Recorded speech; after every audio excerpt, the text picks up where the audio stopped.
Welcome back, beautiful and amazing human beings, and holy cow, there is a lot to get into, specifically surrounding news about Vladimir Putin, Poot, the military-industrial complex, MailChimp, Stefan Molyneux, censorship, Stephen King being censored, and of course some Bernie bros versus some Native American chick or so. We're gonna get into all of it, plus a lot more, on an independent media organization that is sponsored by you. And you buying our hats, our bags, our shirts and mugs and whatever phone cases. We got phone cases. Come on, how can you deny having such an awesome phone case like this? Which at the same time sponsors an independent media organization going against pretty much all odds against the establishment, which we're severely getting screwed over for and hurt for and censored and demonetized and downranked in the algorithm. But that's a whole nother story in itself. Let's just jump right into all the news happening right now. And one of the first headlines today that I believe is worth talking about is, of course, the story, I would say more like the cover-up of the decade, and that is new information surrounding international trafficker of thousands of children for celebrities, politicians, technocrats, Jeffrey Epstein. Well, we are getting information that he was trafficking underage children in many horrible ways, all the way up to 2018. A year, by the way, which he was supposed to still be on probation, still supposed to be reporting to the NYPD, and magically, the NYPD just, didn't care to follow up on his mandatory visits that he was supposed to be making while other people were, penalized, thrown in jail for it. He got an easy pass on that. Also, while ABC News had an entire expose on Jeffrey Epstein that, of course, was shut down from the very top, that would have exposed him as a monster and saved many children from abuse. And, of course, all this information is coming out from new lawsuits by the Virgin Islands Attorney General. Came out and described how Jeffrey Epstein was abusing girls as young as 11 years old. As recently as, again, 2018. Another interesting tidbit that we also found out, according to this Attorney General, is that also Epstein kept a computerized database to track the availability and movements of his victims. Now, this is absolutely new, devastating information that, once again, implicates local law enforcement, federal authorities, judges, prosecutors, politicians that essentially didn't do their job. Also, let me remind you, a large swamp of the mainstream media that actually promoted Jeffrey Epstein and stayed silent when they had more than enough evidence to go after him and to expose him. Here, as an independent media organization, years before the media, mainstream media, started really talking about Jeffrey Epstein, we were talking about Jeffrey Epstein. We were not afraid, but of course we're crazy conspiracy theorists that YouTube needs to downrank in the algorithm because, we need to promote the mainstream media monsters that promoted Jeffrey Epstein. Now, this new information is daunting, and we still should be reminded that one of the people that is being accused of being in charge of this entire operation and even having more power than Jeffrey Epstein, Ghislaine Maxwell, is still on the run, and her whereabouts are still unknown, while the investigation that's taking place isn't addressing any of these legitimate concerns. It is not treating it very seriously, in my opinion. But again, this is a story that hasn't ended yet, that we will be following very closely. And because the mainstream media is trash and they aided and abetted international child trafficking operations, this is why I was pleased to see hashtag CNN is garbage trending on Twitter all the way last night and even this morning as what people are calling very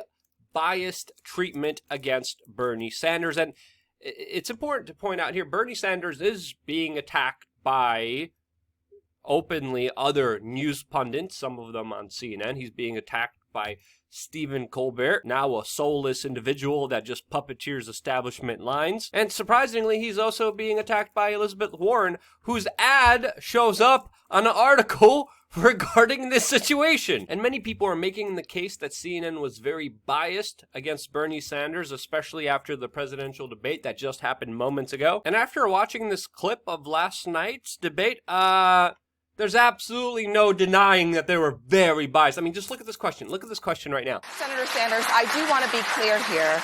You're saying that you never told Senator Warren that a woman could not win the election. That is correct. Senator Warren, what did you think when Senator Sanders told you a woman could not win the election? I disagreed. Are you kidding me? Now again, this absolute absurd... This is what they call journalism. Is happening because of a contrived beef that's happening between Miss Native American, but there's white privilege everywhere, Elizabeth Warren, who is saying, and in my opinion, making up the claims that Bernie Sanders is sexist and that he doesn't believe that a woman could be president, even though there's clips from like decades ago of Bernie Sanders saying that a woman could be president. So again, I don't believe these contrived attacks against Bernie Sanders that the establishment is having field day with, because they deserved to be called out. Now, I just wanted to know that I am not a fan of Bernie Sanders, like, at all. I don't believe that you need more cancer to deal with a cancer diagnosis, or aka, I don't believe we need more government to deal with the problems that government has created. But that is my opinion, and we have different perspectives and different points of view. But it is important to point out that Bernie Sanders has been essentially screwed over during the last presidential election, when the nomination was definitely finagled by the DNC, by Debbie Wasserman Schultz, that was fired in disgrace of what she did to Bernie Sanders, then rehired by, of course, Hillary Clinton right afterwards. And now it looks like there's another kind of political hit piece against Bernie Sanders by the establishment and Elizabeth Warren. She even refused to shake Bernie Sanders' hand last night after the debate. And I'm sorry, but essentially, I'm not a fan of both of these politicians, but a lot of this looks contrived by Elizabeth Warren, who is making a major move. Because right now, respectively, when you look at the Democratic ticket, you have kind of three frontrunners: Elizabeth Warren, Bernie Sanders, and Joe Biden. Now, Elizabeth Warren and Bernie Sanders are very similar. So if one of them is out of the picture, the other one surely will have an advantage over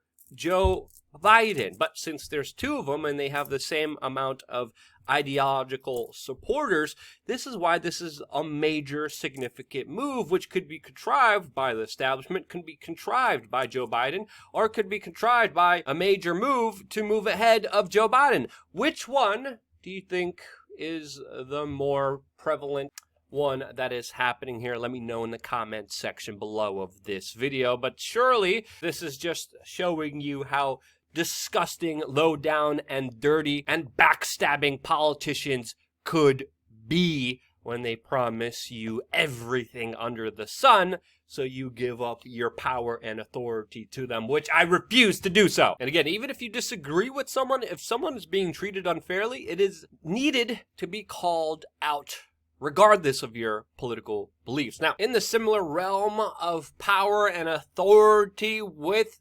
politics, we of course have the latest news coming from Russia of a possible strong move by Vladimir Putin that could potentially reform his government, that could see him at the seat of power for a lot longer than expected. There's been some major shuffling around the cabinet. It is important to note here that Vladimir Putin predominantly does have a lot of support of his people, but many critics are calling this latest move a very big power grab that will affirm him as a leader of Russia for the unforeseeable future, which again, wouldn't surprise me with the popular support that he has. And also, it's a very similar move that we have recently seen being made in China. Already, Vladimir Putin has ruled Russia for a very long time, and this move shouldn't be surprising to many. Now, very interestingly, just as this information is coming out, Vladimir Putin is also warning the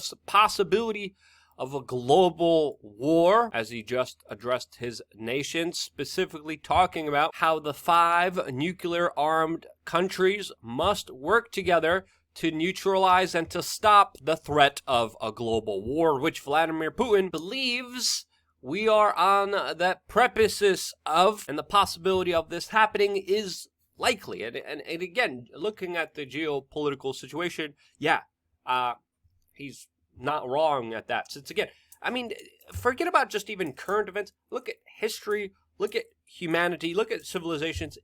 When we look at what happened before, it is riddled with war, and it would be naive to think that this moment of peace would still continue to be relevant, since, again, it's questionable if it's even peace. But it's important to understand here that history is plagued with war. It's uncommon to have peace. This is why we should be always on our feet to trying to avoid any potential big conflicts that may or may not arise. All of this is also happening as Iran, specifically Iranian government officials, are charging Russia with selling their air defense secrets to Israel. This has been released by WikiLeaks in 2012, specifically detailing how Russia gave Israel Iranian codes to their air defense that was sold to them by Russia to Iran, which has some people theorizing could be behind the latest civilian airplane shot down in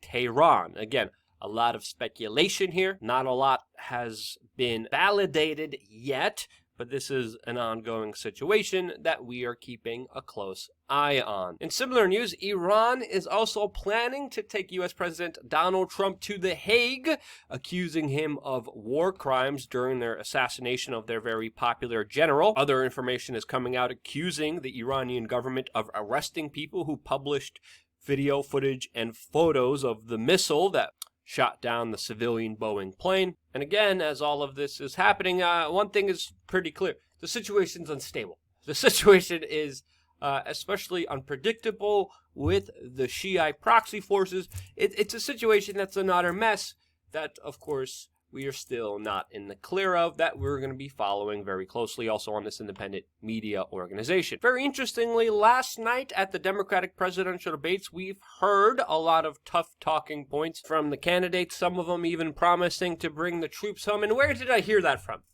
Where did I hear that? Oh, yeah! We hear that every 4 freaking years. I'm sorry for getting loud here and getting emotional here. But, I mean, all it takes, and now it's even harder to do this, but all it takes is just remembering. Every 4 years, we have politicians saying, I'll bring the troops home. I'll do the right thing. I'll make sure troops are with their families and not in harm's way. I remember this with Bush. I remember this specifically with Obama. I remember this with Donald Trump. And now the Democrats are trying to say they're going to do the same thing again. Sorry, but I'm not believing you. I'm extremely skeptical, which we should all be of, especially Joe Biden with his hands in the cookie jar of Iraq and that massacre that happened there that created ISIS, you know. Also just being the vice president of Barack Obama, that expanded the deposition matrix, the assassination program, the spying program, and expanded American foreign policy to over 7 wars, as he didn't even blink an eye during any of it. So again, I don't believe any of these people. Now to economic news, where some people are saying that we finally have some good news with a landmark trade truce between China and the United States, which was supposed to be attended by the Chinese president, who sent his underling, whoever this man is, to sign the deal instead of the Chinese president, which doesn't look that good. Now, of course, depending on where you are politically, you will see this as a great accomplishment. You will see this as a total failure if, of course, you don't agree with Donald Trump. And again, the truth is somewhere in the middle. Some intellectual property is protected here. People are saying that this deal allegedly benefits everyone. But with the Thucydides trap looming, and the tensions, especially with Taiwan, especially with the South Asian Sea, especially with Korea, especially with Iran rising, one thing is sure, once again, a lot of this is not that stable and very unpredictable from here, which could be one of the reasons why cryptocurrencies have been seeing a resurgence recently, especially with Bitcoin SV, a fork of Bitcoin Cash, which is a fork of the original Bitcoin, which rose almost 300% in one evening, with the total gain of estimated about 100%, as one of the key proponents behind Bitcoin SV, Craig Wright, claims that he has the key to prove that he created Bitcoin. Of course, this helped create a rally, which some people are crying out as a scam, but just like everything else, the cryptocurrency space is just an absolute wild west with, you can't predict anything there. And we will see where this story goes from here, but again, you could lose all your money, or you could make a ton of money, all on this Wild West ride that is cryptocurrency. Also, in other news today, Stephen King is canceled for doing the horrible crime of voicing his opinion that, quote, this is the controversial thing that he's being canceled for and attacked for all over social media. It is because he said people should judge art on its quality, not its diversity, which left people absolutely foaming at the mouth, going crazy at an individual that, of course, was celebrated by those same crazy lunatics beforehand, which some people are calling very backwards and ignorant, which is, a little confusing there because, if something's good, it's good quality. If something's bad, it's bad quality. And we should be able to speak freely and honestly and like good things. Just because something is diverse doesn't make it good. There's diverse things that are absolute crap, and people are too afraid, too pathetic, too little weak-minded ninnies to even tell you it is, because it has the diversity, and it's ridiculous. This whole conversation is stupid, it's idiotic, it's a sign of the declining IQ, destruction of gut health, mental instability, propaganda, divide and conquer scheme that is being pushed on us by the destruction of our diet, of our health, and holy cannoli, the usurping sucking of our soul by the Satanist elites. So yeah. I'm sorry. That's it for the news today. I hope you guys enjoyed that. If you did, share this. I'm serious. Share this right now. Go scroll a bit down. Share. Who can I send this to? Send this to any person that you haven't sent this to before, because we are getting shadow banned more than ever. Our viewership is going dramatically down. We work our butts off. A video every day for you. The least thing you can do is make sure it survives with either, purchasing some merchandise. Again, the link will be in the description below, or just sharing this video. Either or means the world to me. And because you individuals do that, this is why I love you guys. Thank you again so much for watching. Stay tuned for more here on WeAreChange.org.